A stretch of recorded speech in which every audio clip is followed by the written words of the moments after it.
La plupart des religions nous expliquent comment vivre, comment bien vivre, comment faire, qu'est-ce qu'on doit suivre comme rite, comme croyance, etc. pour accéder au paradis et éviter l'enfer. Et donc, j'ai fonctionné longtemps comme ça dans des religions où tout est tourné sur ce principe-là. Et depuis 2 ans, depuis surtout 1 an, et ma pratique de l'intériorité, toute cette croyance, tout ce système de pensée s'est complètement écroulé. Et du coup, ma vision de ce qu'on appelle le paradis, l'enfer, mais tout ce mode de vie religieux, en tout cas, a complètement disparu. Et je vais t'expliquer comment je le vois, moi, personnellement, maintenant, dans cette vidéo. À tout de suite.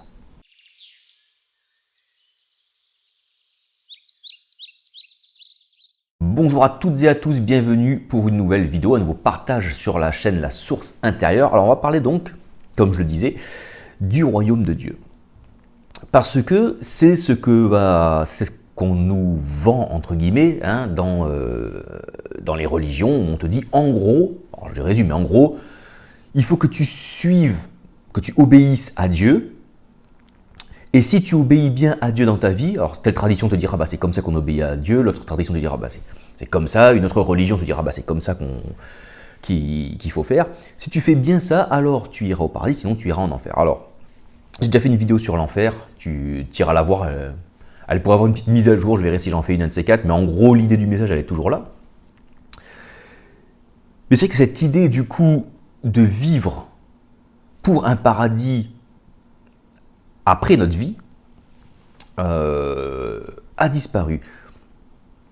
Mais on cherche à entrer dans le royaume de Dieu, et certaines religions, on va dire, ont plus ou moins capté que le royaume de Dieu se vit aussi de notre vivant.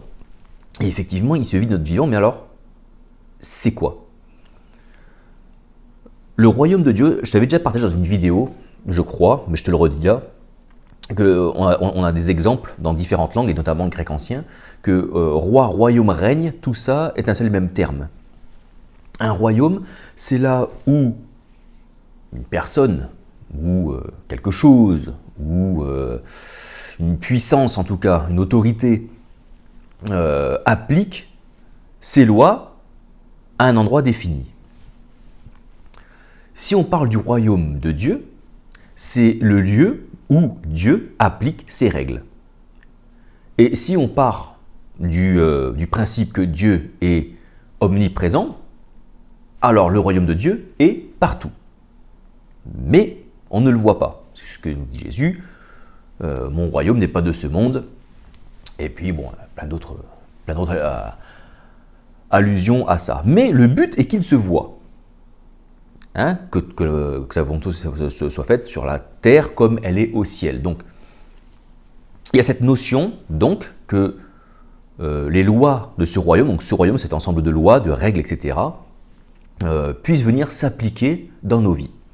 Alors, il y a la méthode 1, la méthode religieuse, qui consiste à essayer de comprendre ces lois, de les connaître. Et puis, on croit qu'on croit, mais on croit mal, je pense. Et donc on se dit, voilà, moi, de ma compréhension de texte que j'ai et de ce que ma tradition religieuse enseigne depuis des années, je crois que les lois de Dieu, c'est ça. Et donc, voilà, je vais faire ça. L'autre religion va faire ça, etc., etc. Chacune pensant détenir une vérité, en fait. Alors, effectivement, de fait, le royaume de Dieu est partout. Maintenant, on comprend qu'il n'est pas que après la mort, ce n'est pas un lieu proprement dit. D'ailleurs, faire une petite parenthèse, il y a une poétesse soufie du, je crois, 9e siècle, je crois par là à peu près, si je ne dis pas de bêtises, qui s'appelait Rabia al-Adawiya, désolé pour mon accent arabe aussi, qui disait en gros, je pense que je l'ai déjà cité dans une de mes vidéos, parce que j'aime beaucoup ce qu'elle dit, mais en gros elle dit je viens incendier le paradis et noyer l'enfer, de sorte que ni l'un ni l'autre existe. Et comme ça, sans espoir de paradis et sans crainte de l'enfer, on verra qui adore Dieu en vrai, pour ce qu'il est, pour ce qu'il nous apporte son amour même en fait. Donc se dégager tout intérêt. Et donc effectivement, cette vie religieuse d'obéissance à Dieu pour avoir en récompense quelque chose est à bannir. Mais, mais on ne la bannit pas comme ça. Il ne suffit pas de quitter un système religieux pour s'en défaire. Il faut que on peut quitter un système, mais après il faut que le système nous quitte nous aussi. Et ça, c'est généralement beaucoup plus compliqué à faire. Donc le royaume de Dieu est en réalité là où les lois de Dieu s'appliquent.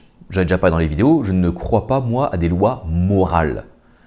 En fait, les lois de Dieu, c'est quoi? C'est toutes les lois qu'on va dire physiques, quantiques, scientifiques. Enfin, scientifiques, ça c'est quand on les découvre et qu'on arrive à les mesurer. On les appelle scientifiques parce qu'on arrive à mettre un chiffre, une compréhension dessus. Mais ce sont en fait toutes les lois de l'univers, si on veut. C'est toutes les lois qui ont permis aux galaxies de prendre telle forme, aux planètes, à toutes les cellules vivantes d'évoluer comme elles doivent évoluer, tous ces chiffres mathématiques qui viennent de se combiner les uns aux autres et pour que tout fonctionne en harmonie. Et c'est le mot sur lequel je voulais venir, c'est l'harmonie. Le royaume de Dieu, c'est quoi? C'est l'harmonie avec un grand H. L'harmonie, c'est tout cet ensemble donc de lois divines qui se combinent parfaitement ensemble. Il y a toute une cohérence qui arrive. Et c'est ça le royaume de Dieu. Et comme le royaume de Dieu, si le royaume de Dieu est Dieu lui-même, alors il est partout. Donc l'idée de faire grandir le royaume, on la comprend, mais elle est complètement naze. Voilà, elle est naze. Mais je peux la comprendre. L'idée, c'est de rendre visible ce royaume. Mais d'un point de vue purement littéral, faire grandir le royaume de Dieu est un non-sens. Ça n'a pas de sens. Comme si, en plus, Dieu avait besoin de nous pour ça. Non, puisque c'est déjà en place. Cette harmonie est déjà en place. Donc, il nous faut rejoindre le royaume de Dieu. Pourquoi? Est-ce que c'est pour avoir, je ne sais pas moi, 70 vierges après quelque part, ou si c'est pour se dorer la pilule sur des petits nuages blancs quelque part en haut, ou être sur des maisons pleines d'or avec plein de pierres précieuses partout, je ne sais pas. Je ne sais pas, libre à chacun. Moi, j'y crois pas, mais chaque tradition apporte sa réflexion et sa vision de ces choses-là, pourquoi pas.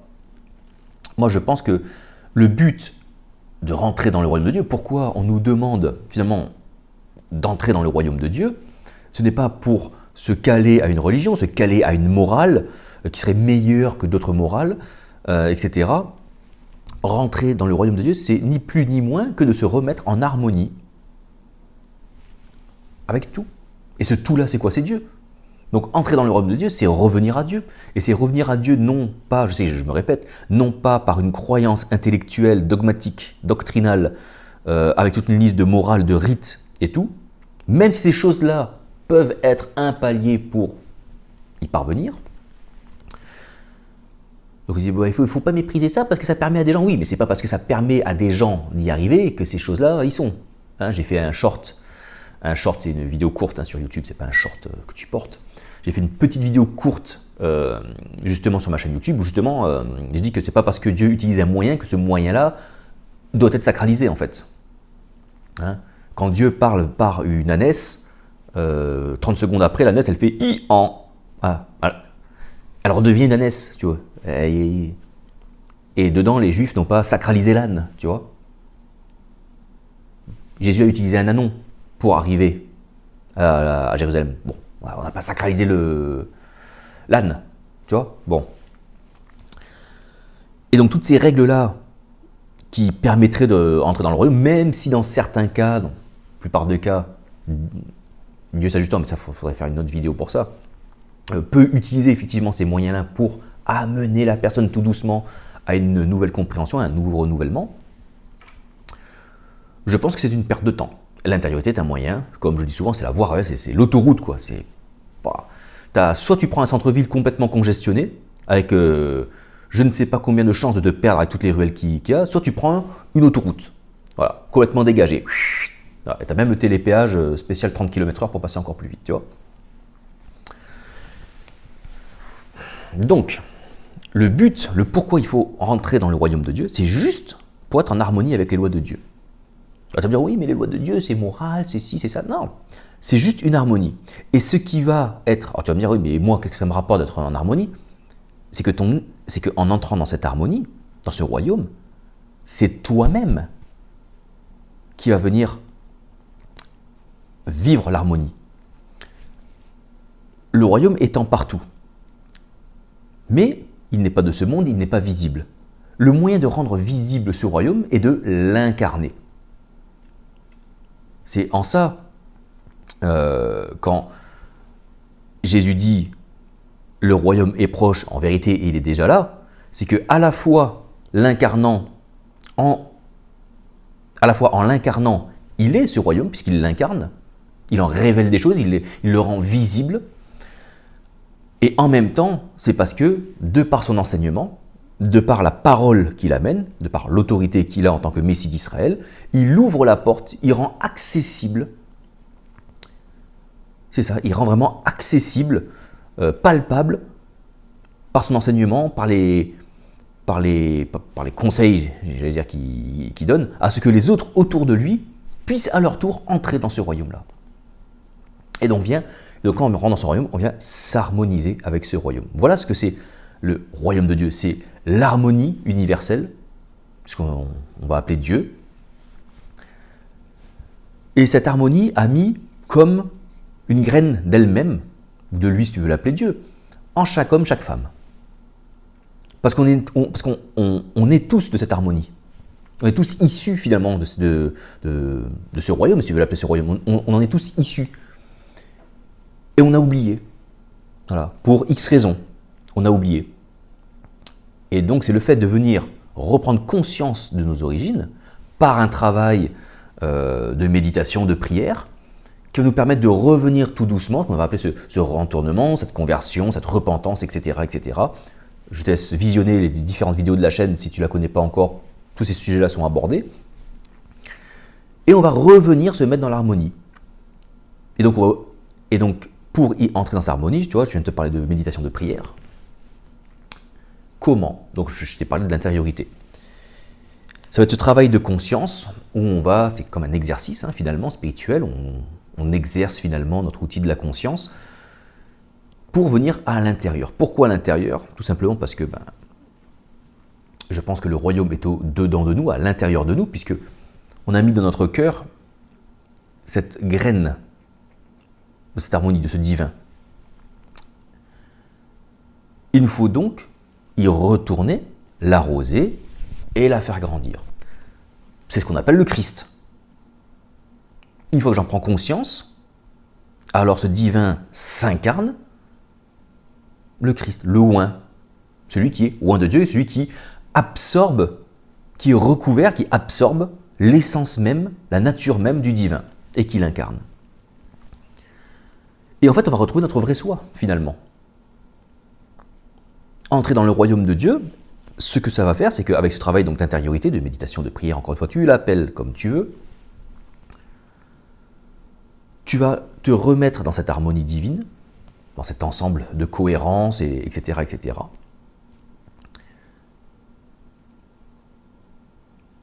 À un moment, tu vas ouvrir cette porte, cette fameuse verset où Dieu est à la porte et il frappe. Et si tu ouvres, alors il mangera avec toi et toi avec lui. Donc il y a comme cet échange, et après, je ne te fais pas toutes les références de Jésus sur je ne suis qu'un, etc., la communion avec le Père, l'union avec le Père, etc., etc., etc. Et une fois que tu as ouvert cette porte, tu entres sur ce chemin, ce qu'on appelle le salut. Et ce chemin, j'ai fait une vidéo là encore, il y a peut-être 3-4 vidéos en arrière, tu regarderas. Donc le chemin du salut, c'est quoi? C'est on dit que ce chemin est étroit. Étymologiquement, le terme, alors il n'existe pas vraiment en français, ce serait un chemin redressant. Voilà.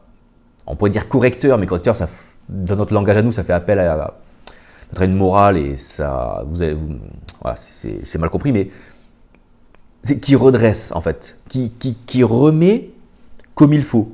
Et encore une fois, c'est pas comme il faut selon une morale que l'on pourrait croire catholique, protestante, musulmane, juive, bouddhiste. Non, non, non. Ça n'a rien à voir avec ça. Peut-être que chaque tradition a effectivement identifié de ces lois-là. Et le fait de vouloir les appliquer aux autres sans que les autres les découvrent par elles-mêmes, du coup, crée une morale culpabilisatrice en plus. Peut-être qu'il y a effectivement ces éléments-là, mais c'est juste ni plus ni moins que rentrer et se remettre en conformité, en harmonie, voilà, c'est encore mieux ce mot, on va se remettre en harmonie avec l'harmonie. Par tout ce travail de cette petite graine qui grandit en nous, ce Christ qui grandit en nous, petit à petit, tac, tac, tac. Et là, on rentre dans le royaume de notre vivant. De notre vivant, on rentre dans le royaume. Après, tu me diras, ah oui, mais alors le royaume après la mort, j'en sais rien. Je connais personne qui en soit revenu. Apparemment, il y en aurait un qui serait revenu. Il est où? Il est mort sur une croix. Sa chair, sa partie détachée entre guillemets de Dieu est morte, elle est considérée comme morte. Et malgré cela, il est de nouveau visible ensuite. Il ressuscite. Donc tout simplement, ce qu'on sait, c'est qu'on continue à vivre en fait après. D'une autre façon, sous une autre forme peut-être, j'en sais rien encore une fois, parce que je ne pense pas que ce soit juste avec les éléments qu'on a de l'évangile qu'on va en définir une doctrine et une vérité, et puis je pense que ce n'était même pas le but en plus du truc, c'était juste rentrer en vous, le royaume de Dieu est au milieu de vous, entrez-y. Allez le chercher, parce que celui qui cherche trouve. Enfin, celui qui cherche et qui ne cesse de chercher, trouve et ne cesse de trouver. Donc il y a effectivement un moment où ça commence, entre guillemets si on veut, et ça suit. Je passe cette porte et je suis ce chemin. Chacun a son rythme, on s'en fout. Chacun a son rythme. Et Christ est une lumière qui éclaire mes pas. Donc, cette conscience, donc lorsque mon moi, j'ai l'air terrestre, mais c'est pas vraiment juste, mais lorsque ma conscience, c'est-à-dire ce qui me donne ma réalité à moi, est en Christ, donc fait ce travail de liaison dans le cœur, dans le milieu, dans le dedans. Et le cœur, c'est pas les émotions, tu as compris. Hein. Quand je parle de cœur, c'est le milieu, c'est le dedans. Quand ma conscience rejoint là, vient se connecter, communier, s'unir, eh bien, ce Christ-là, il me montre ce que je dois savoir, ce que je dois comprendre, ce que je dois réaliser pour que lui-même croie encore plus, non pas qu'à l'intérieur, mais aussi à l'extérieur, de manière à rendre visible ça. Et donc, agrandir le royaume, c'est quoi? C'est glorifier Dieu. Glorifier Dieu, c'est agrandir le royaume. Sur terre, si tu veux vraiment le faire sur terre, c'est ça, en fait. C'est le rendre visible. Glorifier Dieu, rendre l'éclat de ce qui est intérieur, rendre l'éclat extérieur visible à l'extérieur. Et ce n'est pas juste par de la fausse piété, ou par une vie religieuse, ou une vie, je pense que c'est... Étant tous en chemin, toutes les personnes qui vont incarner le royaume l'incarnent de façon imparfaite. Le seul qui l'est, selon moi, selon ma croyance, qu'il est incarné ainsi de façon parfaite, c'est Jésus. Peut-être que d'autres y sont parvenus aussi, ensuite, peut-être, j'en sais rien. Moi, Jésus me suffit. Ça m'a suffi, si tu veux, pour entamer la démarche. Mais une fois que tu entames la démarche, Jésus prend un tout autre sens. Donc entrer dans le royaume, c'est entrer dans une harmonie du divin, dans Dieu lui-même. Et donc quand tu entres dans le royaume, tu entres en Dieu. Donc tu es en Dieu, tu es dans le Père, si tu veux l'appeler le Père.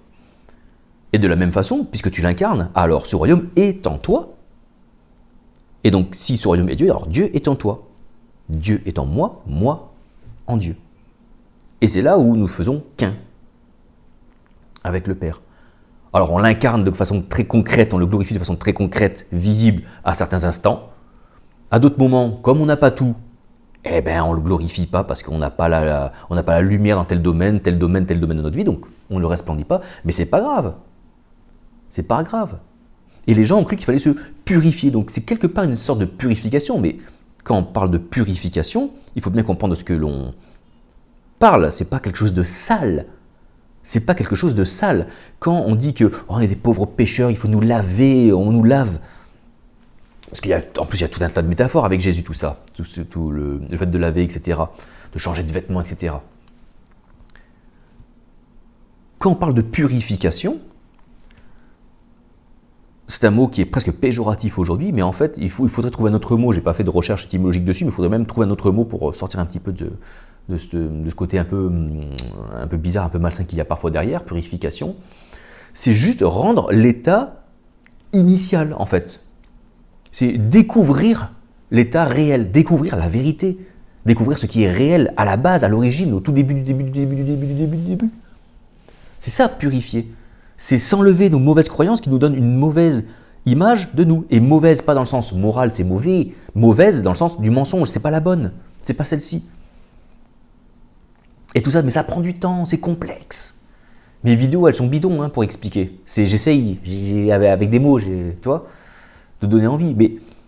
Et ça, ce travail-là, tu ne peux pas le faire en suivant des règles, en suivant des pasteurs, des imams, des raves, en lisant des livres de théologie. Tout ça va être des moyens plus ou moins justes, si tu as du bol de trouver les bonnes personnes. Si les personnes que tu écoutes ont elles-mêmes ce travail intérieur qui grandit, alors ce qu'elles disent, si ça vient résonner après en toi à l'intérieur, ok, il y a le pont christique qui se fait entre les deux personnes. S'il n'y a pas, ça ne sert à rien. Tu vas t'en mettre plein la tête, l'autre il va dire bleu, l'autre il va dire rouge, l'autre il va dire jaune, tu vas péter les plombs, tu sais plus où tu es, ou alors tu vas choisir ton camp, tu vas devenir complètement sectaire, mais tu n'es pas dans le royaume. Quand tu entres dans le royaume et que tu vois l'harmonie, du coup, tu découvres les autres religions en fait, et tu découvres, ah ben, tac, tac, tac, tac, tac, les points communs, les points qui ne sont pas communs, le pourquoi ils pensent comme ça, et pourquoi ça s'est développé comme ça dans leurs croyances, et du coup, ben, pardonne-leur parce qu'ils ne savent pas ce qu'ils font en fait. Que ce soit des chrétiens, des musulmans, des juifs ou des gens. Tu vois, pardonne-leur, ça ne veut pas dire que dans la justice du monde, il faut pas, c'est pas de la naïveté. Ça ne veut pas dire que pardonne-leur et du coup tu laisses faire les gens ce qu'ils veulent. Tu as bien compris qu'il faut, face à certaines dérives, il faut protéger le vivant. Il faut protéger l'incarnation.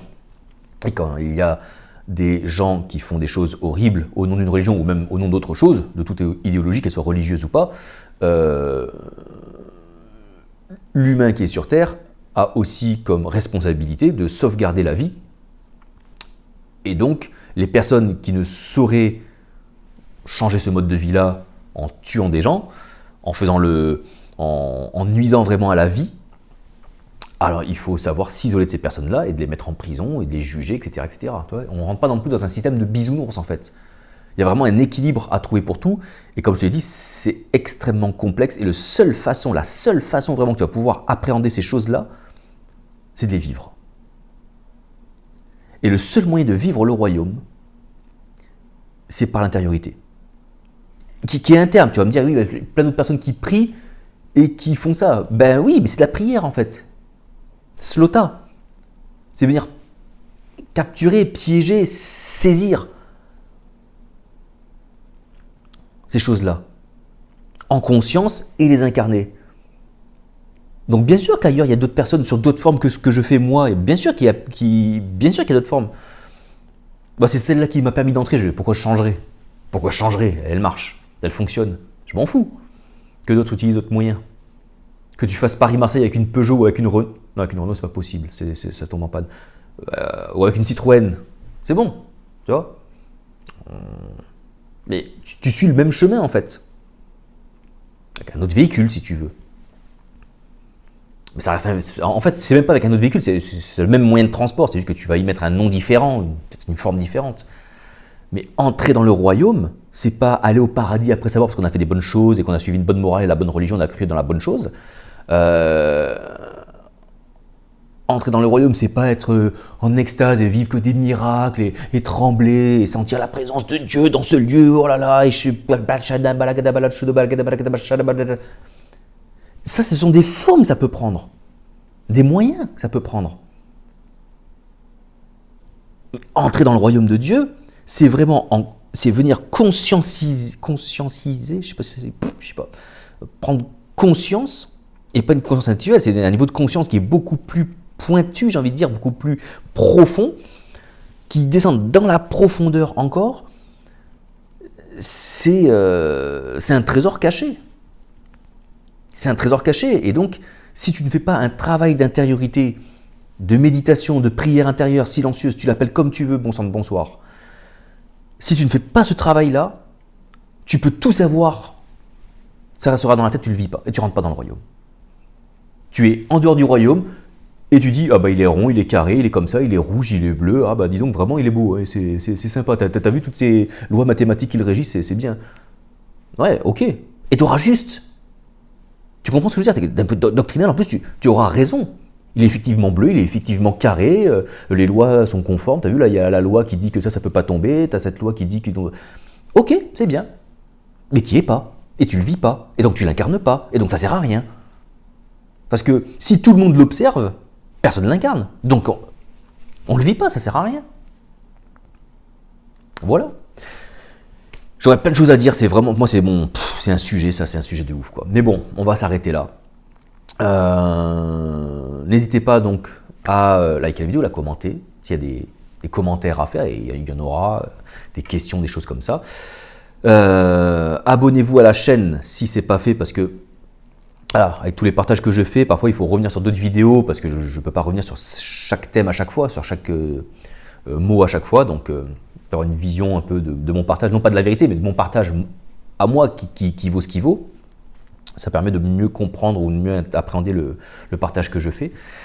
Et puis voilà, et puis après si tu veux rejoindre de façon plus quotidienne, entre guillemets, ce thème-là et te mettre en relation avec des gens qui sont dans cette démarche-là aussi. Alors tu as le groupe Facebook La Source Intérieure et le canal Telegram du même nom, La Source Intérieure, et tu peux venir. Et voilà, et je te dis à très bientôt pour un prochain partage. Ciao, ciao!